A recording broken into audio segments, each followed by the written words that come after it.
tiens à remercier tous les organisateurs de cette journée donc, qui est très très riche, Semaine l'Afrique des solutions, et d'avoir m'invité pour présenter donc, les différents travaux et les inventions que nous avons effectuées au sein de l'EMI.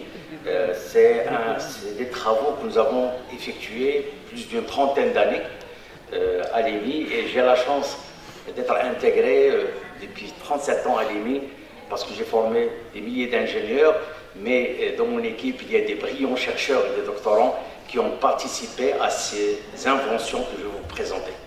Donc effectivement, comme la thématique des solutions, donc j'ai pensé à présenter au moins 4 inventions rapidement, et ce sont des solutions que vous allez voir, ils sont très importants non seulement à l'échelle nationale, mais à l'échelle africaine et aussi mondiale.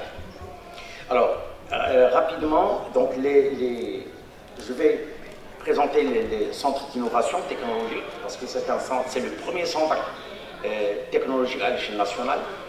Et tout de suite après, je vais parler de l'invention d'un scanner marocain 100% intelligent pour la détection précoce du cancer du sein, avec 2 technologies, l'imagerie micro-ondes et radiofréquence, et qui va résoudre énormément ce fléau à l'échelle mondiale.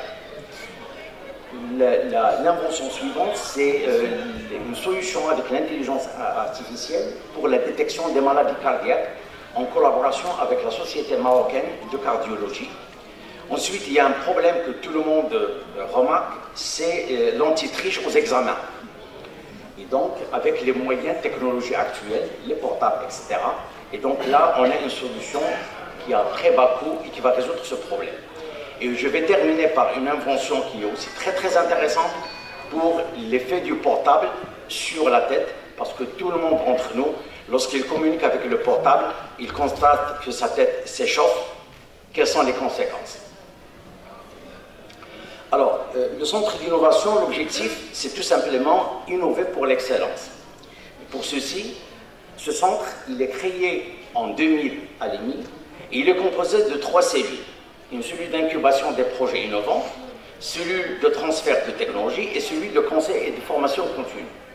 Donc, pour nous, c'est un levier pour stimuler l'innovation et l'entrepreneuriat, mais aussi renforcer davantage l'ouverture et le rayonnement de l'EMI sur son environnement technologique. Alors, 6 types d'activités qui sont ciblées. D'abord, mission de sensibilisation à l'innovation, la valorisation de la recherche et l'accompagnement des projets innovants, et aussi ressourcement des compétences au contact des enseignants, des étudiants ingénieurs pour une meilleure valorisation. Aussi préparation d'un partenariat entre l'incubateur, les laboratoires de recherche universitaires et bien sûr les secteurs socio-économiques, et accélérer l'innovation pour la création de start-up et incuber des projets. Enfin, c'est développer et retenir les talents en constituant une expertise stratégique d'une manière d'innovation et renforcer les chances de succès et de développement des jeunes entreprises basées sur la haute technologie. Alors, pour la première invention, donc c'est un scanner 100% marocain et intelligent et qui n'est pas nocif et à très bas coût.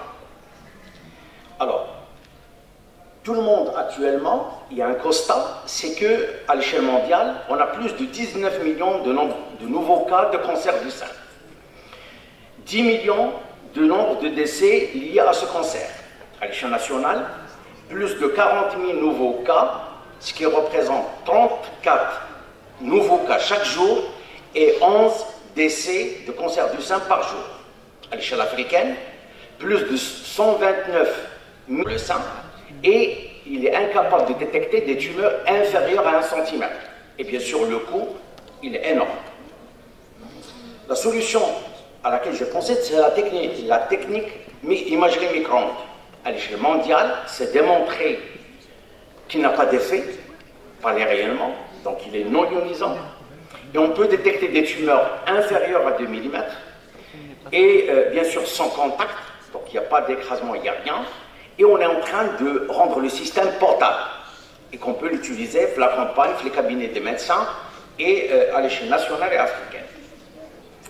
Maintenant, la technique d'imagerie micro-ondes comme radiofréquence Comme je viens de le dire, c'est rayonnement non ionisant. Il est très confortable, moins coûteux, plus sensible à des tumeurs qui sont très très petites.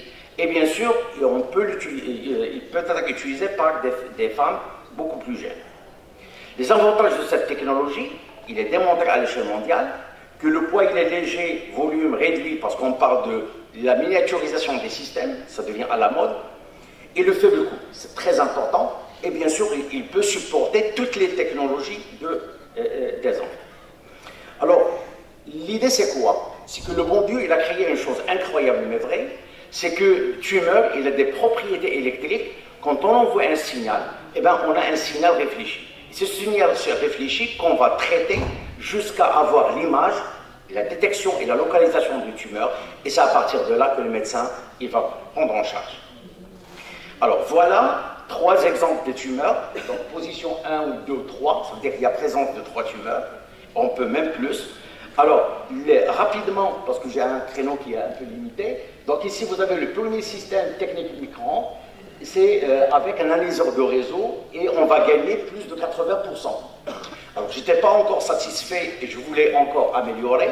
On a changé l'analyseur de réseau qui coûte à peu près 500 000 par 2 cartes à radiofréquence et là, on a minimisé le coût avec 10 fois et on va gagner plus de 90%. Donc le système il est à 95% et on est dans la phase de prototype final pour passer à un hôpital public et faire les tests réels. Le système il est déjà validé par des tests sur des seins artificiels que nous avons réalisés ici à l'EMI avec tumeur et sans tumeur. Les résultats sont excellents. Donc ces 2 projets sont déjà brevetés avec 4 brevets, 2 brevets à l'échelle nationale et 2 brevets à l'échelle internationale. Deuxième invention, c'est un système pour la détection des maladies cardiaques, parce que les cardiologues marocains ils ont soulevé qu'à partir de l'ECG, il y a des maladies qu'on ne peut pas détecter à l'œil nu. Donc, l'intelligence artificielle, il peut analyser ces maladies avec une grande précision et bien sûr à partir des données médicales. Ce sont des technologies qui personnalisent les plans de traitement en fonction des besoins spécifiques des patients. Ce sont des technologies qui assurent un suivi continu en temps réel de l'état de santé des patients. Et ils réduisent bien sûr les erreurs médicales grâce à des systèmes automatisés. Les domaines d'application ils sont énormes. Donc on peut trouver la médecine prédictive, la médecine de précision, aide à la décision, c'est aussi des robots qui accompagnent actuellement pour la chirurgie et même la prévention et en population générale. Donc l'idée c'est très simple, on a utilisé les réseaux de neurones. Alors ces réseaux de neurones, ils limitent exactement le fonctionnement du cerveau humain. Et à partir de là, donc ils peuvent générer le résultat. Donc on a détecté la maladie que les médecins, les cardiologues, ils trouvent des grands problèmes pour la détecter, c'est anévrisme de septum interauriculaire et en se basant sur, bien sûr, l'ECG. Alors les résultats ils sont excellents parce qu'on a une précision de 92%. Actuellement, on est en train de réaliser une plateforme pour que les cardiologues marocains, ça peut être aussi les cardiologues à l'échelle africaine, pour détecter d'autres maladies cardiaques. Troisième invention, c'est zéro tricherie. Donc ça ne va pas être aimé par les étudiants. C'est une antenne microcellulaire intelligente dans les bandes GSM pour lutter contre la tricherie par téléphonie mobile au centre des examens. Juste rapidement, la fraude aux examens, c'est un phénomène universel. Voilà quelques exemples, pour ne pas vous surprendre, qu'utilisent les étudiants pour la tricherie des examens. Une carte bancaire avec puce, si on la met, ça devient un portable. Les lunettes avec un fil intégré, ça devient aussi un système communiquant émission-réception. Le bouton fluorescent, c'est classique. Des gilets à l'intérieur où il y a des câblages et des systèmes intégrés. Et des stylos avec puce, et j'en passe, ils sont vraiment nombreux. Je peux même rédiger un bouquin, comme je l'ai dit au ministre, les nouvelles technologies de fraude. Quelles sont les solutions qui existent actuellement? Il y a des brouilleurs radio téléphoniques, mais ça, c'est trop cher et c'est déconseillé parce que ça crée des ondes électromagnétiques. Donc les étudiants, ils passent l'examen, mais en même temps, ils sont bombardés par les ondes électromagnétiques, plus une coupure totale des télécoms. Il y a le système aussi des détecteurs des métaux. C'est anti-pédagogique. L'étudiant, il vient passer l'examen et on le détecte avec ces systèmes-là. Donc notre invention, il est très simple. C'est que quand vous avez un portable, vous le communiquez, la première des choses qui va communiquer, c'est la base station qui est à côté, ce qu'on appelle les BTS. Donc nous, on a créé un système BTS pour piéger votre téléphone. Donc quand on passe, eh bien, automatiquement, le numéro il est affiché dans notre PC. Et on a fait une démonstration ici à l'IMI. Voilà le numéro des 3 opérateurs marocains et on peut le généraliser à l'échelle africaine. Et donc là, bien sûr, il y a 2 systèmes avec drone et sans drone. Pour minimiser les prix, eh bien, le coût actuel il est énorme, ça chiffre des milliards. Là, c'est-à-dire avec drone, c'est 12 fois moins cher et sans drone, c'est 150 fois moins cher. Dernière invention, c'est l'effet du portable. Et là, vous serez surpris parce que tout le monde a un portable. Et quand vous le mettez à côté de l'oreille, je vous pose la question, est-ce qu'en composant un numéro, l'onde que vous transmettez, il rentre par là ou il sort par ici? La réponse est non. Il va rester dans votre tête. La preuve, c'est que quand vous communiquez avec quelqu'un qui est très cher, vous communiquez 1 minute, 2, vous allez constater que ce côté-là, il est très chaud. Ça ne demande pas un capteur extraordinaire. Il suffit de mettre la main et le côté, il est chaud. Mais quand vous parlez avec quelqu'un qui est très cher, vous passez de l'autre côté pour terminer la communication. Comme ça, vous êtes bombardé des 2 côtés. L'onde, il va être absorbé. Et là, le grand problème, c'est quoi? Il faut trouver une antenne originale pour minimiser ces effets électromagnétiques. Alors là, on a déjà un fantôme, c'est exactement la tête pour simuler ceci, et mesurer surtout DAS, c'est ce qu'on appelle le débit d'absorption spécifique, ça veut dire l'énergie que vous allez absorber. Donc on a traité pas mal des couches, etc. Voilà la tache rouge, ça veut dire l'énergie que vous absorbez. En France, c'est encore pire, ils ont pris des cobayes, des femmes et des hommes. Et ils les ont bombardés avec les téléphones 24/24. Les résultats, ils sont impressionnants. Voilà. C'est qu'il y a des effets sur le cerveau, il y a des effets sur la circulation ou le débit du sang, il y a des effets sur le sommeil, etc. Vous êtes trop fatigué, et j'en passe. On a fait même ici 2 images, tête sans portable et tête avec portable. Ça veut dire ce qui est rouge, c'est l'absorption d'énergie électromagnétique. On a fait même des études sur différents âges et on a constaté que l'enfant, il absorbe 5 fois ce qu'absorbe un adulte. Avant de terminer, j'aimerais bien vous présenter les derniers prix que nous avons reçus avec ces inventions. Nous avons reçu beaucoup de médailles d'or, en particulier aux États-Unis, au Salon international des inventions, Pittsburgh.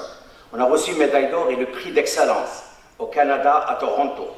On a reçu aussi 2 médailles d'or en Turquie, 6 médailles d'or et prix meilleur écosystème d'innovation à l'Innovation Week Africa en 2022, avec la participation de plus de 23 pays et plus de 600 inventeurs. On a reçu aussi l'année dernière 15 médailles d'or et Grand Prix scientifique à Las Vegas, Los Angeles, New York et Washington. Cette année, le mois de septembre, nous avons reçu 10 médailles d'or et un prix prestigieux, ambassadeur mondial de l'innovation. Je vous remercie.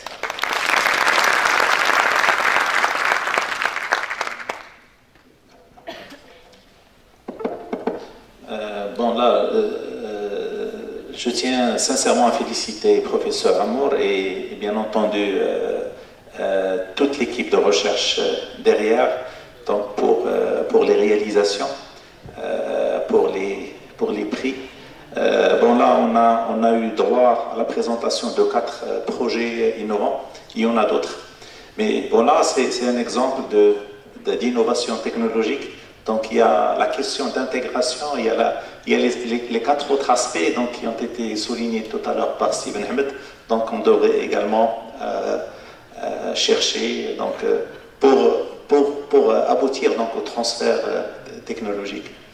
Peut-être qu'on va laisser ça pour le débat tout à l'heure. Donc notre intervenant suivant, c'est M. Samir Messaoudi, un adhérent avec l'association 10 000 codeurs. Il cherche à accompagner, à développer de nouveaux business donc, et technologies innovantes. Sim Saoudi a une grande expérience avec la jeunesse africaine. Donc Sim Saoudi, selon vous, en quoi la formation numérique est un levier pour l'insertion professionnelle et l'inclusion économique, que ce soit au Maroc ou en Afrique? Voilà.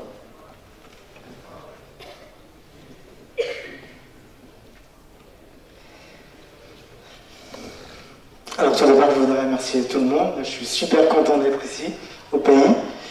Je me présente, je suis Samir Messaoudi. Je voudrais juste préciser avant que je ne suis pas seulement adhérent. En fait, je vous explique la petite histoire. Je suis consultant stratégique en cybersécurité, orienté gouvernance et risque des données. Et je facture 15 jours par mois, ce qui me suffit. Et le reste du temps, j'essaie de faire un give back au continent. Donc la solution que je vais vous présenter, c'est une solution où on permet à des gens dans des territoires reculés de passer des certifications et de réussir à vivre décemment. Et alors par exemple, tout à l'heure, j'avais été accueilli par des jeunes ambassadeurs et je suis tout le temps étonné de voir par exemple ici au Maroc le niveau d'anglais, qui est complètement différent en France. Et ce que je voulais dire par là, c'est que nous, en fait, notre moteur, c'est la jeunesse. Par la jeunesse, on essaie de les former, et en fait, par 3 étapes. Ce sont 3 étapes qui sont relativement simples. La première, on fait découvrir 65 métiers de l'IT. Ça passe de data scientist à l'IA, au cloud. Ensuite, ils doivent passer un permis, ce qu'on appelle le permis numérique 10 000 codeurs. Tout ça, c'est gratuit. C'est offert par des mécènes dans le monde, des gens comme moi qui investissent en fait dans la jeunesse africaine. Et du coup, ensuite, ils peuvent être insérés dans les entreprises parce que ils ont les certifications adéquates. Je vais peut-être parler comme ça, c'est un peu moins grésillant. Pour vous raconter un petit peu la petite histoire, moi, mes parents sont arrivés du Maroc dans les années 70. Mon père vient de Meknes, ma mère de Khmisset. Et nous, avec mes frères, on a un petit handicap qui nous a un petit peu blessés. Parce que, bien sûr, on est rentré dans les écoles françaises. Et on a cet handicap-là qui est le manque de maîtrise d'Arija. On le comprend, mais on ne le parle pas bien.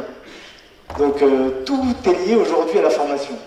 Et moi, je suis arrivé dans le monde de la cybersécurité. À la base, j'ai fait une business school. Et je suis arrivé dans le monde de la cybersécurité parce que j'ai 2 enfants, un de 22 et une de 19. Ils étaient petits. On leur avait acheté, vous savez, les consoles Nintendo. Et il fallait tout le temps, acheter des nouveaux jeux. Et j'étais tombé à l'époque, il y a plus de 15 ans maintenant, ou 10 ans, sur un forum qui expliquait qu'on pouvait craquer par le kernel, le noyau, le système de jeu. J'ai commencé à m'intéresser à la cybersécurité. Je me suis formé. Donc c'est aussi mon histoire. Je me suis formé, j'ai passé des certifications reconnues mondialement. Et aujourd'hui, j'ai ma start-up qui est basée à Paris, où je sécurise les données de beaucoup d'entreprises. Et c'est ce que j'essaie de faire comprendre à toute cette jeunesse, surtout en Afrique subsaharienne.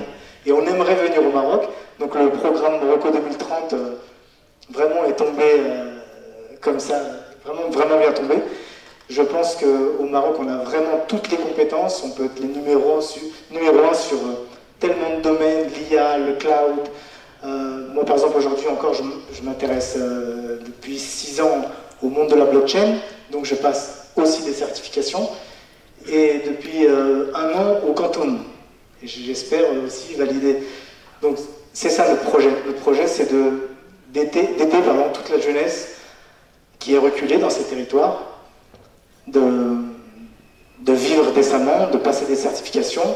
Pourquoi ne pas aussi... Tout à l'heure, j'entendais quelqu'un qui disait que les meilleurs éléments allaient partir peut-être aux États-Unis, Canada, Europe. Mais notre technologie, enfin notre solution, elle est éprouvée. En Afrique, ça fonctionne, subsaharienne. Vous savez, moi, il y a un an, j'ai une personne qu'on a aidé, qu'on a financé. On a financé son projet. Elle m'a appelé, bon, elle m'appelle grand frère.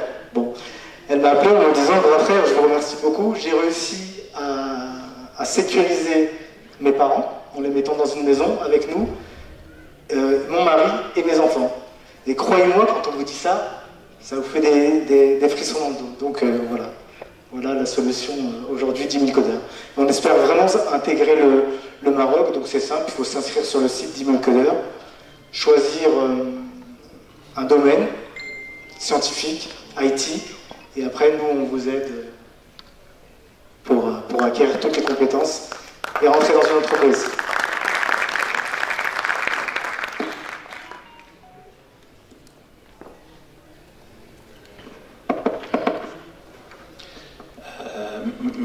Merci Sim Saoudi pour cette intervention inspirante. Bon, le message que je retiens, c'est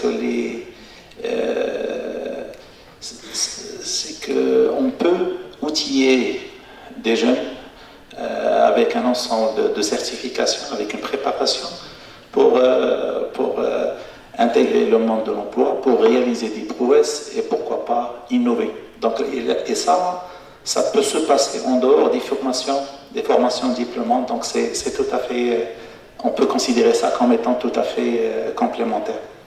Voilà, félicitations pour vos réalisations. Alors, donc, last but not least, donc je fais appel à l'équipe Enactus EMI pour nous faire une petite présentation de la valeur créée donc, à travers leur participation cette année à Enactus World 2024.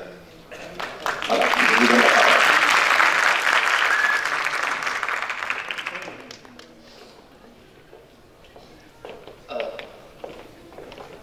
Donc bonjour tout le monde, je vous souhaite tous la bienvenue aujourd'hui au sein de notre prestigieuse école Mohammedia d'ingénieurs. Alors au nom du club Enactus EMI, nous avons l'honneur aujourd'hui de vous présenter un projet qui est le résultat et le fruit d'un travail acharné, d'un travail accompagné de beaucoup de sacrifices et d'un travail qui nous a permis de représenter notre cher pays, le Maroc, à la Enactus World Cup au Kazakhstan, et qui nous a permis de décrocher le prix de vice-champion du monde 2024. Donc j'invite chaleureusement mes collègues à présenter ce projet.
Mother Nature, the orchestrator of the grand symphony of air, water, flora and fauna, where even the smallest creature bear immeasurable weight, as they maintain the delicate balance of life, such as bees.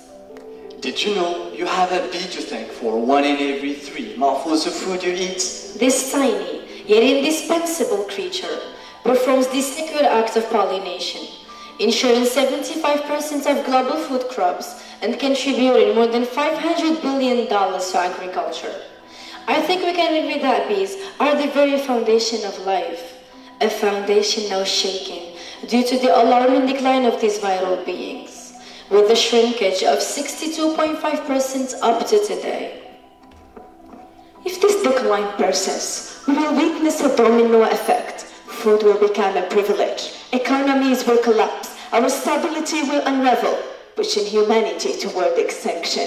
Ladies and gentlemen, the clock is ticking and our time is running out. So we, Enactus EMI, took control of the clock, racing to 10 Moroccan regions to conduct thorough needs assessments and directly engage with many beekeepers, such as Mr. Karoum, a beekeeper near Essaouira. He told us that his job is more than a generational heritage. It's his little safe place, and that he understands his bees' buzz more than his kids' chatter. Despite his humor, Mr. Karoum's bees were dying. His honey production was falling, cutting his income by 70%. He even admitted that his sweet job is now turning into a sticky situation. Mr. Karoum's little honey choke quickly turned into a riddle for us. Should we start by increasing his honey production or by preserving his bees? Like most non-trivial dilemmas, we attempted a brute force approach and started by boosting his honey production. As we discovered that bees produce more honey with cooler hives, we invested 35 hours of research into developing polyurethane-injected wooden hives, priced at just $6. These hives are 10 times more efficient and boosted honey production by 40% and raised the revenue of 4 beekeepers by 60% in just 2 months. Despite these impressive results, the decline of bees persisted. Our hard-earned wins suddenly felt like a sting on a much deeper wound. Increasing the sweetness of Mr. Karoum's job didn't improve the sticky situation. This setback only fueled our determination. We delved deeper into the sector and uncovered a far more complex systemic issue. Financial needs far exceeds revenues, combined with limited resources, unsuitable conditions, and outdated techniques. Despite various government initiatives like the Moroccan Green Plan, these challenges persisted. We finally understood that solving the bees' decline required revolutionizing the entire industry. This realization sparked doubt in us. Could we, young students with limited means, tackle such a massive crisis? But we are Enactus EMI, the Moroccan actors of change. And if we don't harness our entrepreneurial leadership to reshape the sector, who will? So we leveraged our technical expertise to uncover a hidden hive product, beeswax. With its natural waterproofing properties, it magically protects materials from humidity and water. Recognizing a major market opportunity, we quickly launched EPIC, a 3-phase innovative project with a solid business plan to revolutionize the beekeeping sector, with a dedication to society, environment, and economic prosperity. Our initial trial concluded that using raw beeswax made fabrics yellowish, rigid, and odorous. To resolve these issues, we collaborated with esteemed professors and renowned laboratories, and after 37 prototypes, we came to a precise blend of natural additives, leading us to develop a revolutionary waterproofing formula. And now, we proudly unveil Everlast, an innovative ecological formula in easily used pots designed to waterproof fabrics, keeping them dry even in the toughest conditions. We implemented a cost-plus pricing strategy to balance profitability with affordability. By sourcing beeswax from beekeepers like Mr. Karoum, the production cost came to $2.5. Applying a 60% markup, we set the retail price at $4. Positioning Everlast competitively while securing a profit margin of $1.5. To further our impact, we collaborated with 8 Moroccan humanitarian initiatives to provide a more affordable formula at only $3 for 8 marginalized regions facing harsh weather, including those who survived Morocco's deadliest earthquake in over 6 decades. Al-House, where the echoes of over 5,000 lives have been tragically silenced, buried beneath the rubble. Even months after the earthquake, families remain in tents and temporary shelters, still exposed to harsh weather and illness. There, we met Aisha, a bright child full of dreams, now sadly on hold. She revealed to us an unexpected reality. Enduring extreme weather with inadequate clothing had always been their daily struggle.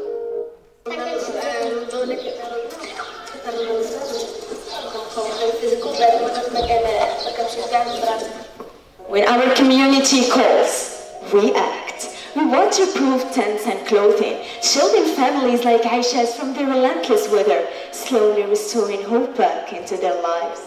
Along with this positive impact, we seek economic sustainability through dual commercialization strategy of B2B and B2C models, enabling us to sell more than 2,400 units, generating a gross profit of $3,541 and a revenue of more than $9,500. 20% was reinvested into the Beekeeper Fund, an initiative that provides beekeepers with essential hive equipment to help protect their bees and overcome the sector's financial barriers to maintain healthy colonies. Amid the last success, a startling reality emerged. The $23 billion waterproofing market is flooding ecosystems with nearly 3.5 million tons of plastic-based clothing annually, endangering over 2,100 species, including bees. Faced with that threat, we knew we had to act. With this renewed focus on sustainability, we entered EPIC's second phase and launched Protecta, an eco-friendly waterproof clothing line. Its value chain integrates sourcing beeswax from beekeepers, crafting clothing with our beneficiary seamstresses, and treating it with our waterproofing formula. Protecta's approach not only ensures high-quality products that are twice efficient and twice cheaper, but also create job opportunities for skilled artisans who have been overshadowed by mass production and fast fashion, like Turiya, Mr. Karoum's wife. With a 35.5% markup, we offer Protecta's competitive prices starting at just $5, ensuring a solid profit margin of $1.1.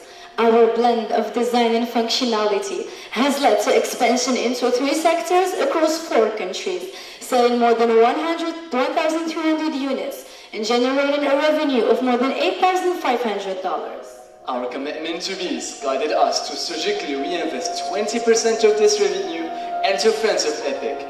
By planting a bee-friendly flower with every purchase, we gain 3 sets of friends, 1,058 customers who become advocates for our mission, 10 beekeepers whose honey production had thrived, and 158,000 bees to whom we ensured a thriving ecosystem, concluding to a total revenue of $82 in EPIC's second phase. However, penetrating the textile industry revealed the massive water waste and pesticide reliance in cotton production. Did you know that with each buzz of a bee, more than 3 million liters of water are lost, enough to sustain 500,000 people for a day? Inspired by bees' natural attraction to pollen, we discovered that their fibers require 50% less pesticides than cotton and are 10 times more efficient. After 250 hours of research and collaborating with CTTH laboratories, we finally launched our third phase with Inopalm, an innovative eco-friendly textile crafted from blended palm fibers and produced by seamstresses. With a $4.5 retail price and 66% markup, we elaborated a robust business model both economically and strategically that facilitated Inopalm's entry into the $480 million sports market and enabling successful collaborations with key players in Belgium, Switzerland, France, and China. Our global presence has extended to 4 continents thanks to our esteemed partner Smoyo. Inopalm is now the supplier of over 2,000 professional athletes and was promoted at the Paris 2024 Paralympic Games by the most decorated Paralympian athlete in the world, Omar Kone. Staying committed to bees, we invested 6.4% of Inopalm's revenue into ClickBee, an initiative that trained 10 beekeepers in pest control, branding, and cost management, To further expand, ClickBee now integrates AWS Generative AI in SNS, providing bi-weekly honey production guidance. Additionally, it offers interactive support, enabling beekeepers to report emergencies and receive personalized recommendations. Ladies and gentlemen, EPIC seemed like an impossible race against time. But through our team's entrepreneurial leadership, we not only slowed the clock, we revolutionized the whole sector and created a legacy of sustainable impacts. Through phase 1, Everlast protected 140 families, while Beak and Friend enhanced resources of 70 beekeepers. Through phase 2, Protecta shielded our planet from 4 tons of plastic, while Friends of EPIC enhanced 158,000 of these environments. Through phase 3, InnoPalm saved 2,700,000 liters of water, while ClickBee partnered with 10 cooperatives to train their beekeepers and became their trusted companion. When all these phases converged, an epic bee's niche in the apiculture sector emerged. It sparked a butterfly effect, or rather, a bee effect, that uplifted the bee's population by 75%, raised the revenue of beekeepers by 35%, while creating a new value chain. In just our first year, we transformed apiculture into an investment-worthy industry. Today, we are proud to announce that we consult ENZOA, a government institution that will integrate our model across Morocco's beekeeping sector in hope of reaching global prosperity. But this journey was driven by a simple belief. To create lasting impact, we must invest in people, so we go beyond just innovating products to cultivate thriving ecosystems. What started as solving Mr. Kurum's sticky situation has blossomed into helping Aisha and 70 children continue their education. Turia and 19 artisans pursue their craft. And over 41,150 people directly impacted all over the world. While establishing 16 SDGs, preventing 196,000 kilograms of CO2 and generating more than $100,000 in revenue. We've laid the foundation for sustainable growth that benefits everyone, from the bees and the hives to the communities that rely on them. We are Enactus EMI. With small waves, we create big waves.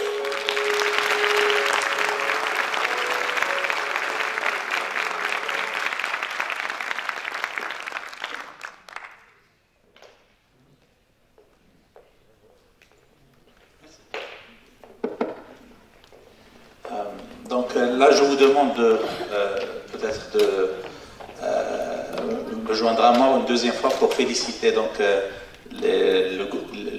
l'équipe Enactus EMI pour cette belle réalisation. En fait, donc les gens qui ont présenté, c'est la partie visible du groupe ou bien du club. Là, j'ai parlé tout à l'heure d'une soixantaine d'étudiants donc qui participent à ce projet d'envergure. Moi, ce que j'ai noté, c'est que bon, à travers les 4 phases donc, qui ont été présentées, qui ont fait partie de cette contribution qui vous a valu donc, la position de vice-champion à la Coupe, à la Enactus World Cup 2024, c'est le fait de regarder à d'essayer d'innover et d'avoir un impact sur différentes facettes autour du même concept, là, autour d'une même composante. Donc là, peut-être que ça nous ramène à la dernière question, donc pour clore peut-être ces interventions et ouvrir le débat. En fait, c'est la question d'intégration, c'est la question d'une innovation multifacette. Donc, c'est l'importance de l'approche collaborative. Donc là, c'est juste faire un dernier tour de table pour souligner l'importance d'une approche collaborative qui s'appuie sur l'innovation afin d'offrir des solutions concrètes aux défis socio-économiques du Maroc ou de l'Afrique. Donc, c'est une approche qui va faire intervenir comme ça a été souligné tout à l'heure par Ben Ahmed, différents acteurs représentant des institutions publiques, des entreprises privées, des acteurs du milieu académique, donc, et j'en passe. Donc, là, je veux tout simplement clore donc, vos interventions par peut-être un mot là-dessus, un mot concernant l'importance d'une approche intégrée donc, à l'innovation. Donc là, je commence par Madame Rella. Alors, sur cette thématique d'intégration, en fait, elle est indispensable. Il n'y a pas très longtemps, on en parlait. Moi, je fais partie d'un écosystème qui est celui du Technoparc à Casablanca, qui nous permet justement d'être entourés d'experts, de jeunes talents, d'innovateurs, d'institutions, et qui nous permettent justement d'avoir cette notion d'intégration pour pouvoir s'élever. Aujourd'hui, on peut avoir la plus belle invention de la planète, la chose la plus extraordinaire, si vous ne vous entourez pas et si vous ne vous ouvrez pas aux autres, elle ne se verra jamais. Donc l'intégration et en même temps l'ouverture aux autres. Je pense que c'est la clé du succès, en tout cas pour ma part en tant que start-up et avec la notion d'innovation, on ne peut pas rester enfermé, surtout quand on est dans des choses très techniques, et c'est souvent je dirais le problème des ingénieurs. C'est que les ingénieurs sont souvent renfermés sur eux. Et d'ailleurs, pour le coup, et mon retour d'expérience, aujourd'hui, en France, c'est très rare de trouver des ingénieurs qui n'ont pas une formation en école de commerce. Parce que justement, en fait, on se rend compte que l'innovation est là, la matière grise est là, mais on ne sait pas la vendre. Donc, il faut savoir vendre toute cette ingénierie et s'ouvrir aux autres. Voilà, ça sera ma conclusion.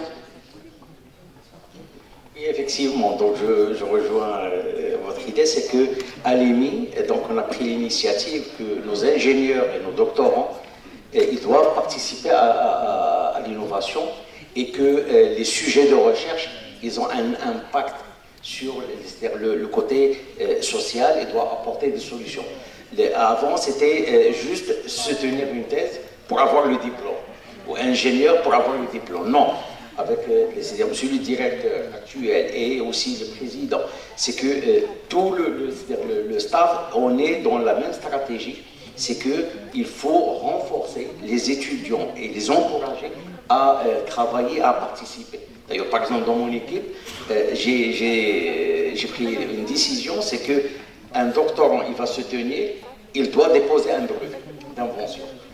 Après, il va créer start-up, etc. Ça, c'est une autre histoire, parce qu'on a un grand problème pour passer le brevet d'invention au start-up.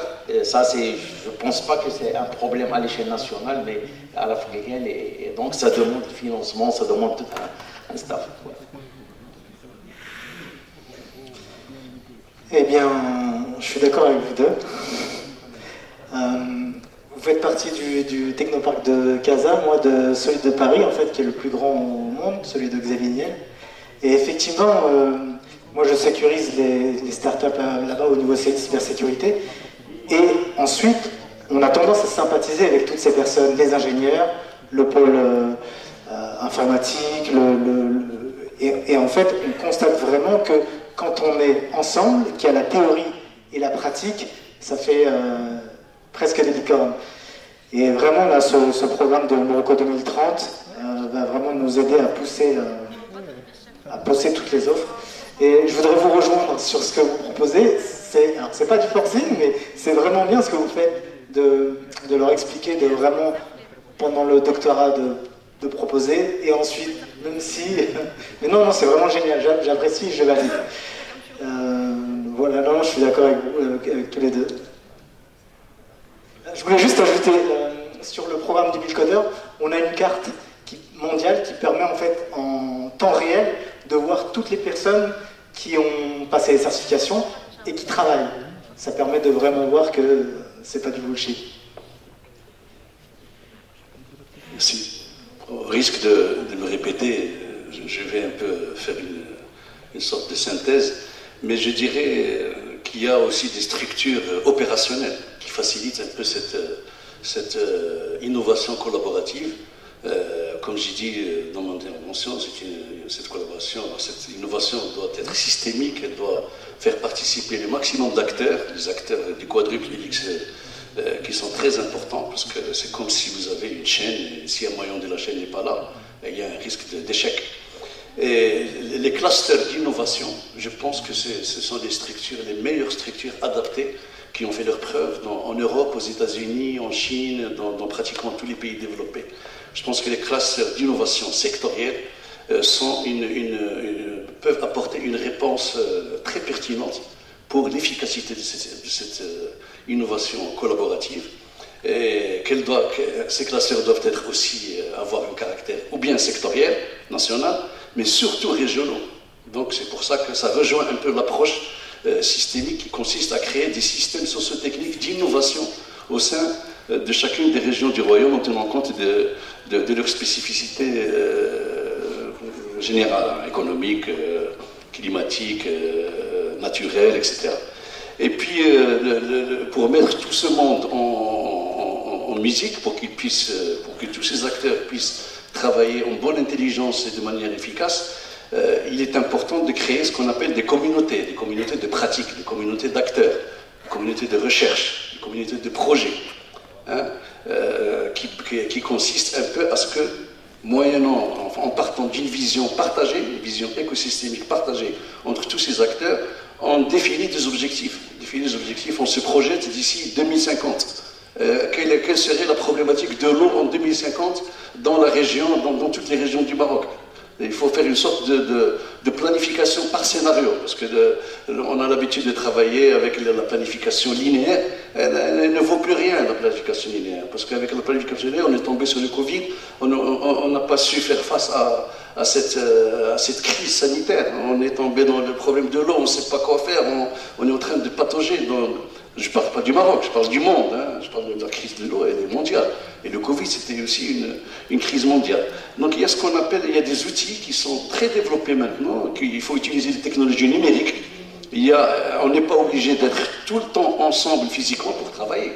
Il y a la possibilité de créer des laboratoires d'innovation ouverte qui permettent un peu aux gens de travailler en temps réel, 24/7, partager des documents, partager des idées, se mettre d'accord sur des projets avec des objectifs bien définis, quantifiables, suivables, etc. Et tout ça, c'est pour aussi permettre de travailler d'une manière un peu méthodique et planifiée. Chaque région doit disposer de sa propre feuille de route. Il faut que ces feuilles de route soient co-construites. Bon, il y a les plans de développement régionaux qui sont actés dans la loi, mais ces plans de développement doivent être faits de manière participative, avec l'intervention de tous les acteurs pour que personne ne vienne dire demain, non, moi je n'ai pas été impliqué, je ne suis pas d'accord sur ce projet, je ne suis pas d'accord sur cette politique. Donc une vision partagée et concertée, c'est un préalable indispensable pour justement co-construire des feuilles de route contextualisées, sectorielles.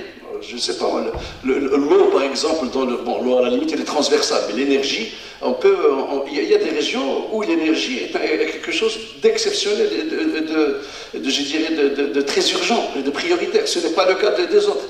Il y a des zones littorales où l'économie bleue est un moteur de développement, une source de création de valeur et d'emploi extraordinaire. Ce n'est pas le cas des zones désertiques où qu'on peut exploiter aussi pour le tourisme des déserts, etc.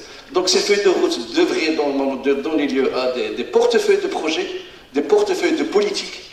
Et bien sûr, il faut que le financement soit en amont de toute cette chaîne pour que ces projets, en fin de compte, soient finançables et bancables par les bailleurs de fonds internationaux, par les instruments de la finance durable, la finance verte, etc.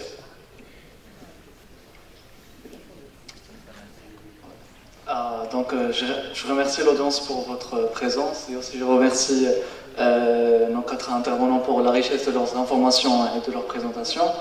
Alors pour moi, si j'ai un mot à dire, c'est que j'invite vraiment les grands acteurs de notre pays à s'investir ou bien se focaliser plus sur le domaine de l'entrepreneuriat social, parce qu'à partir d'une petite idée, on peut créer un grand impact extraordinaire au sein de notre pays et ainsi d'exploiter des richesses qui parfois sont négligées dans notre pays. Merci beaucoup.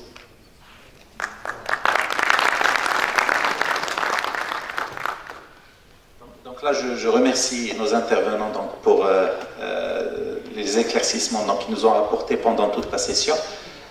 Peut-être, bon là on est un peu en retard. On prendrait 1 ou 2 questions. Voilà, monsieur.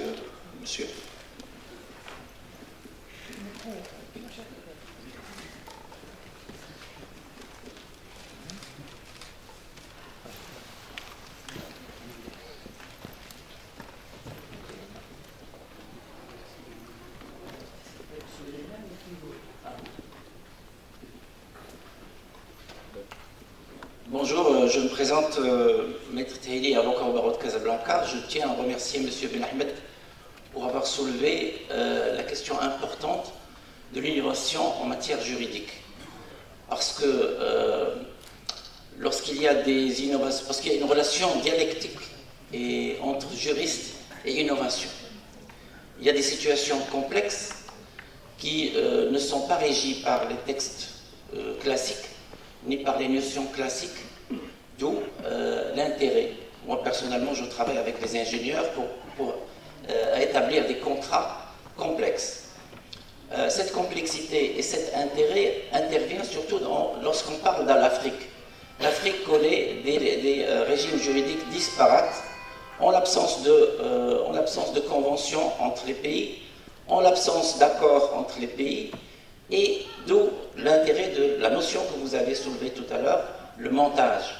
Il y a un intérêt du montage lorsqu'il y a un projet en Afrique entre deux États, entre deux entités privées qui vont installer, qui vont établir un projet dans un pays où il n'y a pas de régime juridique qui permet tout ça, d'où l'intérêt d'un montage juridique.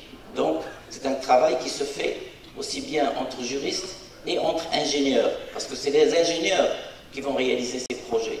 Et en l'absence de juristes qui va établir les règles de fonctionnement avec l'État en question, parce qu'il va y avoir l'intervention de l'État, d'où parfois ou sûrement le partenariat public-privé.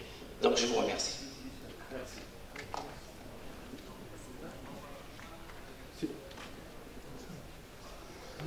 Merci. Moi, j'ai deux petites questions.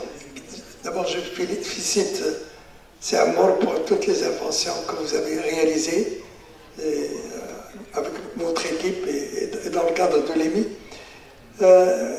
Petite question, les inventions que vous avez réalisées, est-ce que ça a été concrétisé par l'industrialisation? Non. Alors là, la deuxième question, comme ça pour répondre. Pour Madame Redlem, le projet, c'est un très bon projet, là, les installations que vous proposez. Est-ce que vous garantissez l'économie que vous allez faire? Est-ce que sur contrat, vous pouvez garantir 30-40% d'économie? Parce que je sais que, par exemple, les énergies renouvelables, les gens signent des contrats avec une économie d'énergie, un pourcentage garanti. Moi, je vais me permettre, parce que le micro est à côté de moi, donc je peux me permettre de poser une petite question. Pas une petite question, mais tout d'abord, en tant que directeur de l'établissement, je tiens à remercier nos éminents intervenants pour ce qu'ils ont avancé et ce qu'ils sont en train de faire. Et je tiens aussi à voir et à féliciter, parce que je tiens à le faire, le travail des clubs à l'école Mohammed d'ingénieurs. C'est un travail qui permet de résoudre pas de problème. Et on prend le cas de Club Enactus. Il est parti d'un problème, étude de problème, trouver une solution, aller au-delà, faire même un montage. Ça veut dire le projet de A jusqu'à Z. Et ça montre la qualité de la formation. Parce qu'il y a la formation, bien sûr, à travers les grandes écoles de gestion et tout ça, mais il y a la formation sur le terrain aussi. Il y a des gens qui sont nés entrepreneurs, c'est dans les gènes. Des gens qui n'ont jamais été à l'école, c'est de grands entrepreneurs. Donc ça fait. Et d'ailleurs, pourquoi je veux parler des clubs? Parce que je ne vais pas parler des profs éminents et des, comme c'est Mahmoud, qui ont roulé leur boss mais je parle de la jeunesse. C'est pour cela que mon intervention est beaucoup plus. Au niveau du LIMI, il n'y a pas que l'équipe Enactus. Il y a plusieurs clubs. Et je peux m'arrêter sur 2-3 clubs. On a le club Imekhaïr. Le lendemain du tremblement que connaît le Maroc, ils étaient le premier à avoir la caravane, eux-mêmes, et de prendre la route pour apporter assistance. Deuxième travail du club Enactus, parce qu'il faut mettre c'est que c'est des gens qui sont partis et qui sont amenés des solutions pour le pompage de l'eau avec des panneaux solaires, pour l'éclairage. Donc, ils ont cette notion de solidarité. Et je tiens à le troisième club que je veux lui en parler, parce qu'il faut glisser un petit mot, c'est le club Forum IMI. Vous savez, le club Forum IMI, c'est un club qui arrive à faire un grand forum pour tous les étudiants du Maroc, avec 150 entreprises qui viennent ici pour proposer des projets, plutôt des stages et même du truc d'emploi. C'est extraordinaire. Ce n'est pas un club qui travaille juste pour l'IMI, c'est un club pour travailler pour toute la jeunesse marocaine. Et je tenais à dire. Et le dernier mot, c'est à propos pour madame, c'est que vous avez raison, que nos jeunes, on n'a pas de formation côté gestion commerciale.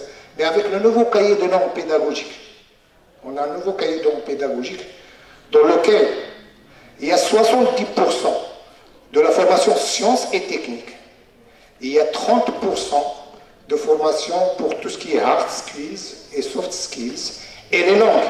Et un témoignage, vous avez bien vu la façon comment les jeunes, ils ont fait la présentation en anglais, c'est extraordinaire.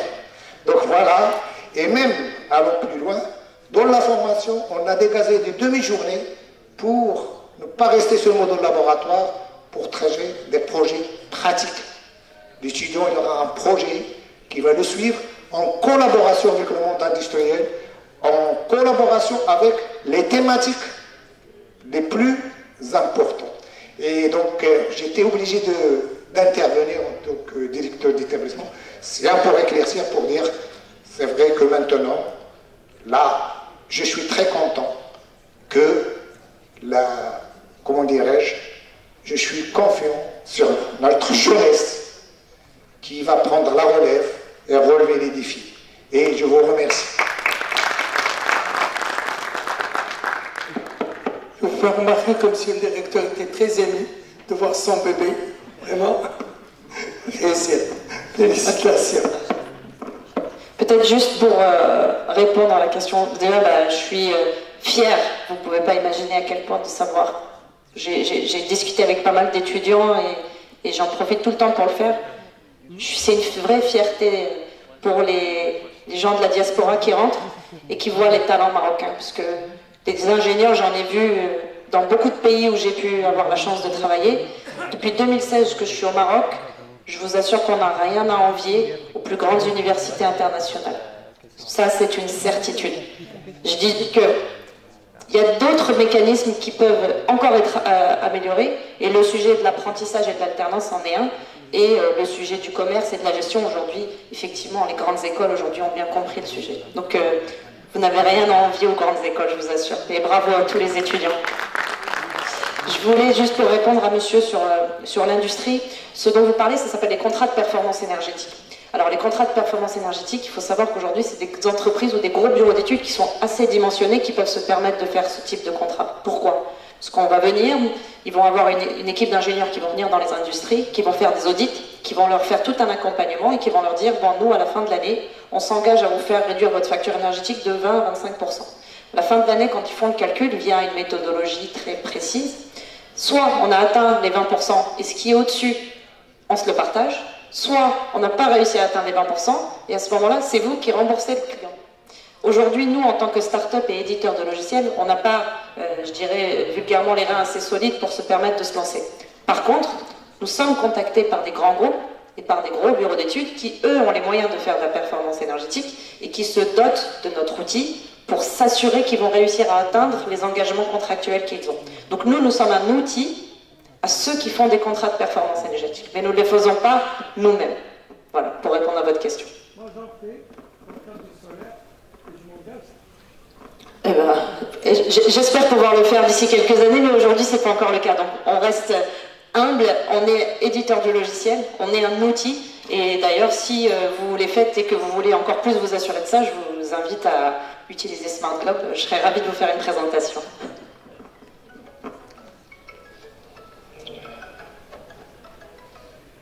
Bon, alors, pour l'industrialisation de nos solutions, alors, notre formation, c'est d'abord universitaire, chercheur, mais plus inventeur.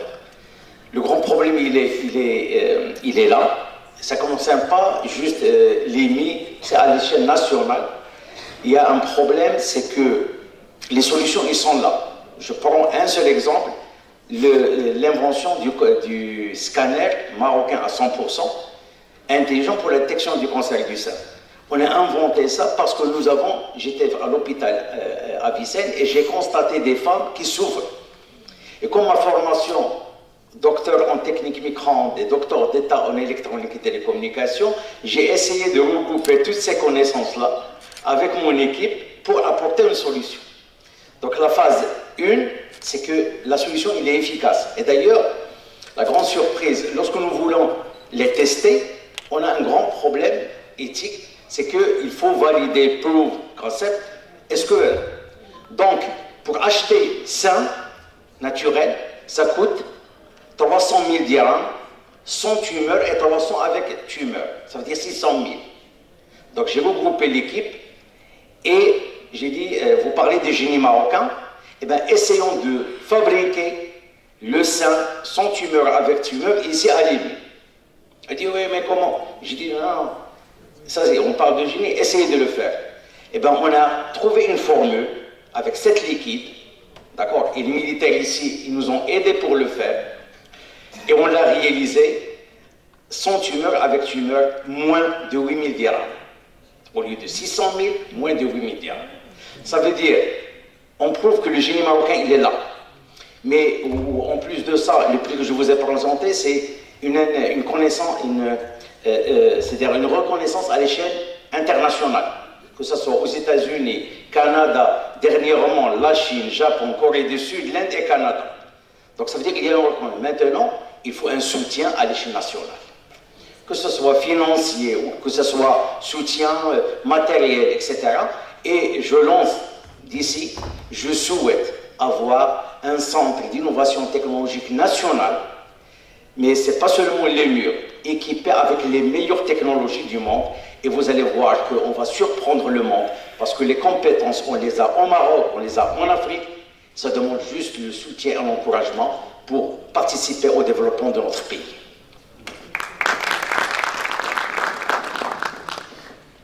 Bravo.